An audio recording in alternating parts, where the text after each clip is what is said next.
Galera, beleza, tranquilo? Saudade, força, hein? Vamos continuar aí, hein? Galera, olha o tanto que eu tô dividindo o segundo reinado, hein? Olha o tanto, hein? Vai ter essa e vai ter a última, dividi em cinco partes o segundo reinado. Tudo porque eu sou um cara extremamente bonzinho, facilitei pra vocês aí, pra gente assimilar parte em parte e tranquilidade, tá? Essa aula 4, tá? Aula 10. Nossa, a gente já teve 11 aulas, hein? Teve uma lá que eu fiz ao vivo, lembra? 11 aulas, hein? Nossa Senhora. Tempo de crises. Estamos cheios de crises e o tempo, ó, voando. Aproveite seu tempo. Bem, tá? Vamos lá. O que eu quero falar nessa aula 4, que ela vai ser rapidinha, porque a gente vai falar muito de literatura, você tem lá um bom professor, eu não vou me aprofundar nisso, né? Mas vou citar para você saber que é aí que começa a surgir certas coisas no segundo Renato. Quando você fazer uma prova, você vai ter todo esse mapa desenhado na sua cabeça. Nossa, esse autor aqui, nossa, ele é do segundo reinado, o segundo reinado está acontecendo isso, o pensamento é esse. Né? Gente, é um contexto. Você tem lá aquela coisa, a gente estuda tudo separadinho em caixinha: história geral, história do Brasil, história da arte, literatura, geografia. Você junta tudo, cara. Né? Então aqui eu vou apresentar alguns pontos culturais, né? E o abolicionismo, essa ideia de abolição no Brasil, tá? E a consequência disso são as leis, né? Que aí sim, lá da apostila, são as leis. Eu não sei se essa matéria tem lá na sua apostila, eu não sei, né? Ninguém viu para mim ainda, né? O material. Estou muito decepcionado, né? Espere aí uma vingança minha, tá certo? Então, vamos lá começar logo para essa aula não ficar longa. Aula 10, pontos de vista culturais e abolicionistas, né? Lembrando, é no Império, né? Se desenha o Estado brasileiro no primeiro reinado, né? E meio que consolida o Estado brasileiro no segundo reinado. Né? Nesse período de transição aí, você vai ter uma invenção cultural do Brasil. O Brasil agora é um país. E a nossa literatura, e a nossa música, a nossa cidadania, né? A nossa cultura. Qual é a nossa identidade cultural? É aí que vai surgindo as coisas, que vão se consolidando as coisas, que vão aparecendo as coisas, né? Você tem sim no período do Império uma música, por exemplo, que é feita para música para ser tocada dentro do salão. Você tem músicas são músicas de rua, né? Você tem músicas que são vindas da escravidão, da África, né? Você vai ter nomes importantes aí que eu não citei aqui, senão a aula ia ficar grande, né? Você vai ter, por exemplo, Chiquinha Gonzaga, é daí, né? Você vai ter o carnaval, né? Essas festas populares, né? Essas músicas se misturam. Bom, só de música daria para falar uma aulinha à parte, tá? Mas aqui a gente vai falar um pouco da literatura, né? Então você tem que lembrar, né? Você tem que lembrar sim que nessa época você tem um grande número de analfabetos, galera que não tem acesso direto, né, a livros. Aqui ao lado da música, ao lado da charge, ao lado da imprensa, você vai ter o papel da literatura, tá? A literatura ajuda sim a gente a inventar essa nacionalidade. Olha o que eu falei lá no último aqui, ó. Diferentes formas de cultura ajuda a consolidação dessa criação de o que é ser brasileiro, o que é brasileiro, né? Então você tem que ter na cabeça, infelizmente, né? Você tem uma elite branca comandando isso aí, né? Essa elite brasileira que vai falar, não, peraí, o índio é isso, o escravo é isso, o Brasil é isso. Você tem produções populares? Tem, gente, né? Mas aquilo que a gente fala assim de historiografia oficial, né? É isso aí. E como essa galera tem acesso a isso, né? Se você fala que é analfabeta e não sabe ler. Muita gente compra livro e lê. Então você vai lá na sala e lê. Aí o cara escuta, o filho escuta, a mulher escuta. Né? Então você tem isso aí, a leitura de livros. Legal pensar isso. A leitura dos livros é uma forma de acesso a essa literatura, né? Olha que importância, né, dos livros. Livros não são um amontoado de palavras. Livros você tem uma construção histórica, cultural, nacional. E essa literatura? Que tanta literatura você está falando que é essa aí? Vem para o Segundo Reinado, da Europa, aquele negócio do romantismo. Do romantismo. Como pensar o Brasil? Romantismo, você vai vir aqui, você vai exaltar. Aqui no Brasil você vai ter gerações, por isso que eu falei. Só vou falar os pontos e os nomes. Eu não vou dar aula de literatura aqui, tá? Mas lá no romantismo brasileiro, quando você vê, você não tem primeira geração, segunda geração, terceira geração, né? É os assuntos que vão sendo mudados e quais assuntos que serão pauta da minha literatura, né? Você traz aquele romantismo, aquela emoção, o dia a dia do cara, a nação, a natureza, ó. Você traz traduz isso aqui no Brasil. Se os caras estão exaltando a natureza lá, vamos exaltar a natureza nossa aqui. Se os caras estão exaltando a nação lá, vamos exaltar a nossa nação aqui. Né? Então, por exemplo, os primeiros nomes do romantismo brasileiro tem esse aí, ó, Manuel de Araújo Porto Alegre. Esse cara não foi só um autor, ele foi cartunista, jornal, depois eu vou falar rapidão do papel da imprensa. Você tem um Gonçalves de Magalhães, aqui eles vão pensar o que é nação, principalmente no seguinte, comparando com o que era a colônia. Né? A discussão desses caras, aí é o é o Manuel Araújo Porto Alegre e o Gonçalves de Magalhães, tá? As fotinhas dos carinhas são sempre os carinhas que eu citar aqui no slide. Você tem a discussão, o que é nosso, o que é europeu. Galera, esse pessoal vai tentar descobrir o que é Brasil, vai tentar construir a ideia de Brasil, nunca rompendo laço com o europeu, tá? É aquela coisa, né? Meio irônico. Vamos falar o que é nosso, mas é completamente baseado na Europa, né? Mas enfim, é esse o pensamento. O que é nosso? O que é europeu? Brasil Império, Brasil Colônia, né? Aí as gerações do romantismo, você vai ter um tronco dentro do romantismo, que aqui no Brasil você vai chamar de indianismo, que esses caras vão entrar em consenso de que o índio, o indígena, é o primeiro brasileiro, né? Aí eles vão escrever os nomes importantes aí. Gonçalves Dias, José de Alencar. Esses caras, então, eles vão escrever, né, sobre o índio. Que o índio, vai falar que o índio é a ponte, é a ligação do Brasil atual do que é ser brasileiro com o passado. Os primeiros habitantes, né?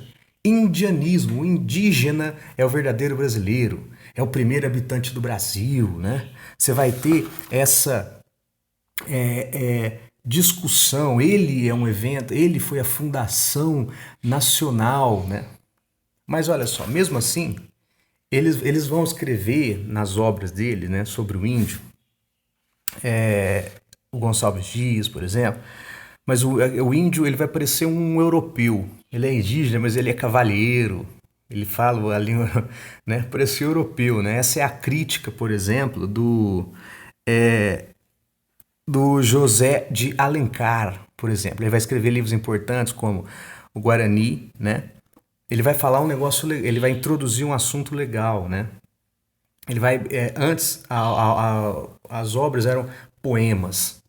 Aí depois você vai começar a romantizar, vai escrever em forma de romance, né? E José de Alencar vai falar da mestiçagem cultural, né? O índio e o europeu, o que é índio e o que é europeu. Aí tá.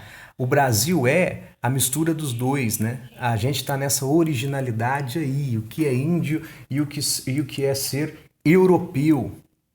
Mas independente da forma que ele vai escrever sobre o indígena, né? Se o indígena é igual o europeu ou não, aqui todos você tem aquela idealização do índio, né? Ele é valente, sábio, astuto, né? Forte e tudo, né? Você vai ter o Joaquim Manuel de Macedo, por exemplo, que vai criticar isso aí, né? Por exemplo, vocês estão vendo o indígena, mas do ponto de vista do europeu e tal, né? E esses caras, eles eram bastante engajados na política também. Então, por exemplo, esses caras vão criticar a escravidão, vão ser a favor da escravidão, né? Por exemplo, o Gonçalves Dias, ele era a favor. O José de Alencar, perdão. O José de Alencar defendia a escravidão. O Joaquim Manuel de Macedo criticava a escravidão. Ele criticava a escravidão do ponto de vista da elite branca. Depois, uma terceira geração de romantista, se não me engano, o Castro Alves, o navio negreiro, ele vai ser o quê? Abolicionista. Ele não vai só criticar a abolição, ele vai ser a favor do fim da escravidão. Né? Então esses caras que constroem aí o que a gente chama de primeiro gênero literário brasileiro, aí, esses caras que constroem essa cultura, essa nacionalidade brasileira, também participam da política, tá certo? Eles têm um engajamento político. Tá? Isso aí você deve ter visto muito melhor, até eu quero que vocês me ensinem, me relembrem isso, que eu estudei isso aí também no colegial, né? Quero que vocês me relembrem se eu falei alguma coisa certa ou errada aqui, hein? Indianismo. Você vai ter também, em 38, com autorização do Dom Pedro II, o IHGB, né? O Instituto Histórico e Geográfico Brasileiro. Ué, galera, você não tem que construir a nacionalidade? Você não tem que construir uma nacionalidade do país? Não tem. Então você tem que ter uma história, uma geografia, você tem que estudar a geografia do Brasil, né? O clima do Brasil, o terreno do Brasil, a hidrografia, falei, a hidrografia, a vegetação tal em lugar tal. Você tem que ter a construção de uma história oficial, de uma historiografia. Como escrever a história do Brasil? Quem são os heróis? Quem são os símbolos? O que eu vou favorecer dentro da história do Brasil? O que eu vou esquecer dentro da história do Brasil? Né? Então aí também ajuda nessa construção de nacionalidade. Claro, com dinheiro estatal, né? Você vai ter investimento em bolsa de estudo, em pesquisa, financiamento de artistas, financiamento de expedições para o país. Você vai ter uma etnografia, você vai ter dinheiro investido para o estudo das tribos indígenas, né? Das tribos indígenas. É aqui que vai surgir aquele negócio que a gente estuda no ensino médio, quando a gente estuda indígena brasileiro. Olha o tupi, o tapuia, olha esse índio é bom, olha esse índio é ruim, esse índio consegue assimilar o português, esse índio não, ele é selvagem. Essas construções históricas que começam no século XIX, que até hoje a gente fala igual, né? Que a gente tenta desconstruir um pouquinho, mas até hoje a gente fala igual, começa aí, tá vendo? Ó, o tupi no litoral, o outro lá no interior, a barbárie e tal. Né? Mas o dinheiro, o investimento público, você vai ter aqueles pintores, aqueles quadros magníficos, né? Esses quadros magníficos são investidos, são pagos pelo Dom Pedro II. Dom Pedro II paga o cara para o cara estudar na Europa, né? Então você não ignora cultura e educação, cara. Pensa bem, vai ter eleição esse ano? Vê lá se o vereador, se o prefeito ignora a cultura e a educação. Quando ignora, dá merda, você pode ter certeza. O quando. Aí também tem que ver se ele quer a cultura e a educação para outra coisa, mas enfim, né? Mas o tanto que é importante, né? Em discussão, coloquei um PS ali, uma observação, da ciência e religião. Você tem o desenvolvimento da medicina, essas ideias da medicina vêm pro país. Aí você vai ter os médicos aqui, né? Você tem discussão até hoje dessas coisas, né? O médico, por exemplo, aqui a medicina chega e os médicos começam a falar. Tem uma questão muito interessante no Segundo Reinado, que teve até revolta, viu? Teve até revolta, que é a questão dos cemitérios, por exemplo. Os cemitérios, né, eram nas igrejas, né? Que ele fala que os mortos, né, os cristãos tinham que ser enterrados em terra sagrada e tal, né? Aí os médicos falam, ó, não é bom, não é saudável você colocar o defunto ali, não é? Porque o defunto gera gases, vermes e tal, que pode prejudicar os vivos e tal.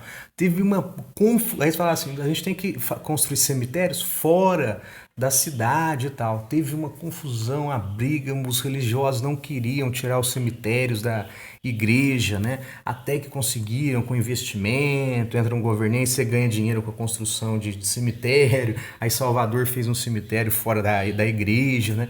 Você tem essas questões, a ciência começa a avançar e ela tromba com a religiosidade, com a superstição, né? Por exemplo, você tinha caras que viam as heranças africanas, para você mexer com ervas, com plantas, né? Aquela coisa, você achava que era bruxaria, né? E ignorava os efeitos que aquilo tinha da natureza e tal. Você, isso é bruxaria, né? Por isso que os escravos são bárbaros. E defendiam a escravidão, era muito politizada a coisa, né? Então via aquilo e defendia a escravidão. Olha lá, os escravos são bárbaros. Eles não são cristãos, eles servem os escravos. A escravidão serve para civilizar o escravo. Olha a bruxaria que ele faz, né? Então você tem aí no segundo reinado essas discussões, tá certo? A medicina europeia e essa mente sobrenatural, supersticiosa do brasileiro, né? As coisas começam a mudar um pouquinho em 1870, né? Porque o mundo muda, né? A gente não pode ignorar o resto do mundo, cara. Outra coisa, hein? Alguém fala, brasileiro, eu sou brasileiro, que se lasca o mundo. Não, o Brasil está inserido no mundo. Você não tem o mundo e o Brasil. O Brasil está inserido no mundo. Então, a partir de 1870, você muda as questões, né? Vocês têm questões agora modernas, com novas estéticas, você tem novas estéticas, você tem novas escolas artísticas, você tem novas discussões políticas, urbanização, né? E essas ideias, essas novas estéticas, esses novos pensamentos chegam ao país, né? E o país ele vai pensar em se modernizar, ele vai começar a pensar essas novas questões que estão surgindo no mundo, né? Então, por exemplo, aí, ó, o Machado de Assis, né? Que ele é considerado, acho que na literatura realista, né? Ele começa a publicar as coisas no segundo reinado, né? Aí o Machado de Assis junto com o Aloysio de Azevedo, né, que vai escrever O Mulato, Machado de Assis, não preciso nem falar, né? Você deve ter que ficar estudando um mês o Machado de Assis, né? Isso aí, o que a síntese do que é ser brasileiro, lascado, fudido, né? E o Aloysio de Azevedo escreve O Mulato, Machado de Assis, Memórias Póstumas de Brás Cubas, né? Eles vão o quê? Criticar a crítica social, a sociedade, as desigualdades, né? Então, as questões raciais, é aí que eu quero falar, que eu já vou emendar aí. As questões abolicionistas de fim da escravidão começam a surgir, né? Aí você vai ter o papel da imprensa, como a imprensa é importante, porque aqui, esse jornalismo que se fazia no século XIX aí no Brasil, no segundo reinado, não é esse jornalismo que se faz hoje. Um jornalismo imparcial, que não dou minha opinião, não é? Eu não sou ideológico, eu não... Não. Aqui, o papel da imprensa era de gerar debate político. Então, se eu era contra o Dom Pedro II, eu ia meter o pau no Pedro II. Se eu era a favor do Dom Pedro, eu ia lá e ia passar pano pro Dom Pedro II mesmo. Né? Eles colocaram... Aqui, só um ponto, né?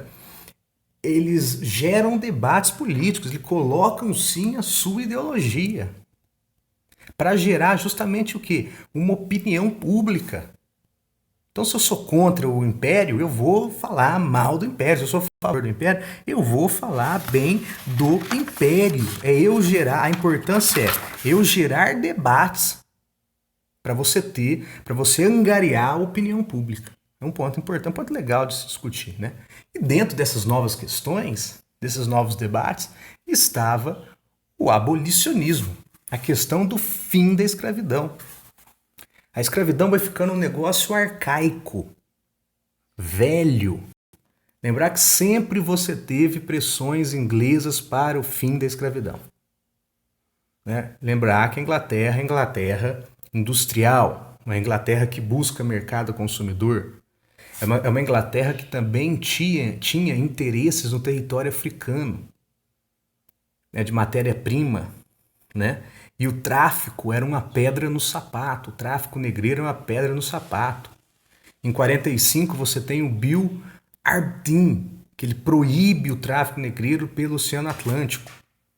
1850, então você tem o Brasil enrolando a Inglaterra, né? Calma, a gente vai terminar. E depois você tem o Brasil questionando. Peraí, e a soberania brasileira?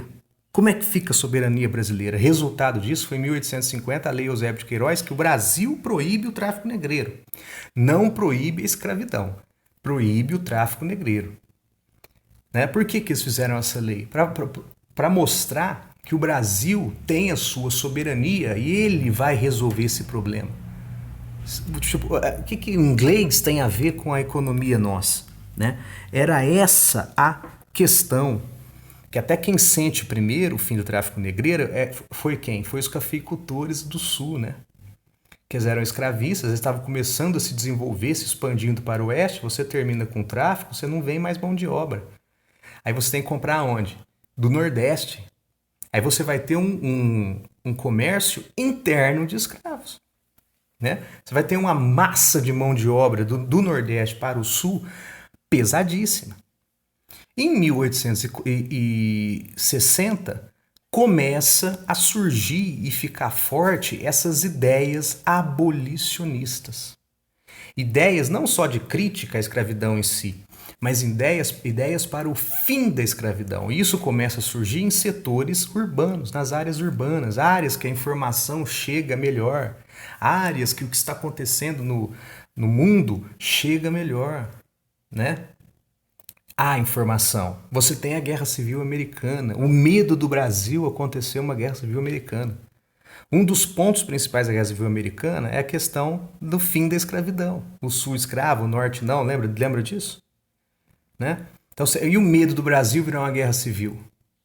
Você tem também as outras nações todas acabando com a abolição e o Brasil não. Tá vendo? É o debate do novo e o velho. Então você vai surgindo novas profissões, né? Você surge novas profissões, novos pensamentos, uma modernização. A escravidão começa a ficar arcaica, antiga. Você vai começar a falar, e os valores humanos? E esse cara? É aquele negócio, né? Mas nossa, você é escravista? Ué, mas não, a escravidão não é ilegal, mas começa a ser imoral. Aí você tem esse debate entre escravistas e abolicionistas. Uma coisa tradicionalista e uma coisa nova, né? Que o resultado é o quê? Você indo criar leis para uma liberação gradual da escravidão. Olha que coisa, né? E você tinha debates até entre os próprios abolicionistas, viu? Você tinha debate entre os próprios abolicionistas, tá? Alguns até, inclusive, criticavam a escravidão de um viés conservador. Não, eu acho a escravidão ruim, tal, a gente tem que fazer a escravidão isso para você manter a ordem social, tal, mas enfim. Né? Mas você tem esse debate intenso, escravista e abolicionista. E o quê? Qual é o resultado disso? Você soltando leis, tá? Para aliviar a queda. Então você tem leis e movimentações. Por exemplo, em 1871, você tem a criação da Lei do Ventre Livre, lei que foi criada na Espanha, começou a ser usada nas colônias espanholas. A Lei do Ventre Livre é o quê? A partir da determinada data, o filho do escravo, ele era livre. Ele era livre. Aí gerou uma controvérsia, porque a lei do ventre livre, né? Ela começou anos antes, né? Mas dentro dos parlamentos gerou um debate, né? E aí o menino que é livre, o Estado deve pagar indenização ou não para ele? O menino fica livre, mas vive na fazenda até 21 anos, né? Você tem esses debates, né? A partir de 1880, começa a ter revoltas e rebeliões escravistas. Os escravos começam a saquear a fazenda, a pegar em armas. Você tem várias revoltas. Em Campinas, você tem uma revolta muito grande. Em comparação, assim, né? Claro, em comparações, né? Isso vai ficando muito intenso, essas questões sociais, né? Aí você tem em 1870 a volta dos escravos que lutaram na Guerra do Paraguai. Essas questões vão ficando tensas. Né? Aí você divide a opinião dos abolicionistas. E aí, devemos fazer o fim da escravidão gradual ou fim imediato? Devemos pagar indenização aos senhores ou não devemos pagar indenizações aos senhores? Você tem essas discussões políticas, né? Aí você tem depois, lá no final, já em 1880 e pouco, né? Depois que eu acho que 85, você tem a lei do sexagenário, né? O cara completou 60 anos, se torna livre. Mas e aí, o escravo consegue se tornar livre? E o que o escravo vai fazer depois? Ele vai ter um amparo social, político, econômico? Vai ter? O negócio vai ficando muito tenso, né? Aí os cafeicultores que apoiavam a escravidão, que eram escravistas, começam a optar pela mão de obra imigrante, que a gente viu na outra área. Aí eles estão cagando e andando para a escravidão. Quando eles começam a trazer imigrantes para cá, o último grande pilar, né, que está lá na discussão, que são os cafeicultores paulistas, saem disso. Né? Então você tem as opiniões abolicionistas, a volta de escravos, você tem revoltas, você tem rebeliões, você tem os cafeicultores que estão optando pela a imigração, e isso, né, vai parar onde? Vai parar em 1888, em maio, com a Lei Áurea, que é o fim da escravidão no Brasil. Depois de muitas discussões políticas, depois de muitos debates, né, depois de muitas questões sociais, né, depois de muitas ideias sendo colocadas, você tem em 1888 assinada pela princesa Isabel. Olha que bonito, né? Aí eu peguei uma propaganda de site que gosta da monarquia, né? 1000 tronos eu tivesse, 1000 tronos eu daria para libertar os escravos do Brasil, né? Ela sofreu pressões. Depois que ela viu que não tinha mais apoio de nenhum lugar, apenas de alguns antigos escravistas, aquela elite, ela resolve assinar. A opção foi qual? Fim da lei, fim da escravidão imediata, então sem ficar enrolando, imediata, e sem indenização para os donos de escravos. É aí que vai pegar.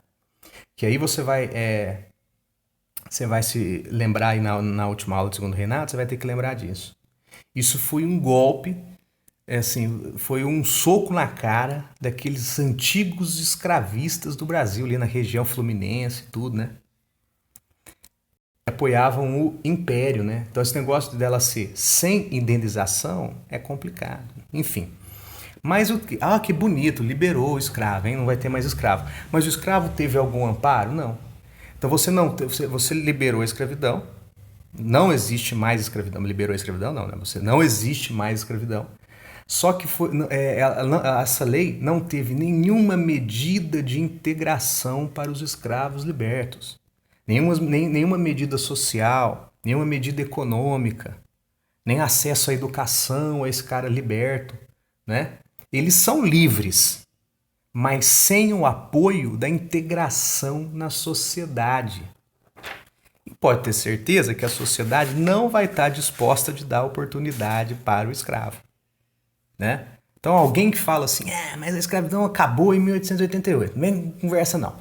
Gente, tudo que se faz na história tem consequência no futuro. Tudo que se faz na história tem consequência no futuro.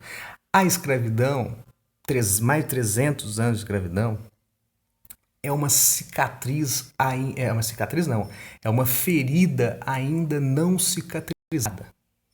Tá bom, você acabou com a escravidão, mas você deixou à mercê esses caras. Mas aí ele vai pelo mérito dele. Porra, o cara viveu a vida inteira num lugar, não ganhava dinheiro, não ganhava salário, não teve. Da onde esse cara começa? Então, por ele não teve acesso à educação, você não teve, eles não tiveram garantias políticas. Ele vai começar da onde? Ele vai pedir um emprego? O que você é? Ex-escravo. E o preconceito, né? Bom, enfim, vamos discutir isso aí, deixa lá para você discutir em atualidade, né? Em atualidade. Eu não vou discutir isso, falar o que aconteceu histórico. Você teve o fim da escravidão, mas você não teve um amparo estatal para essa galera. Eles eram livres, mas você não tinha um amparo de integração social. Se você concorda com isso ou não, aí eu não sei, tá? Não é essa a questão nossa aqui, a questão é essa, né? Que essas ideias abolicionistas começaram ali forte em 1800, até culminar em 1888 com a Lei Áurea. Tranquilo? Acho que eu falei demais. Essa aula eu queria que tivesse 15 minutos, que eu ia passar um exercício para vocês. Mas acho que eu enrolei demais.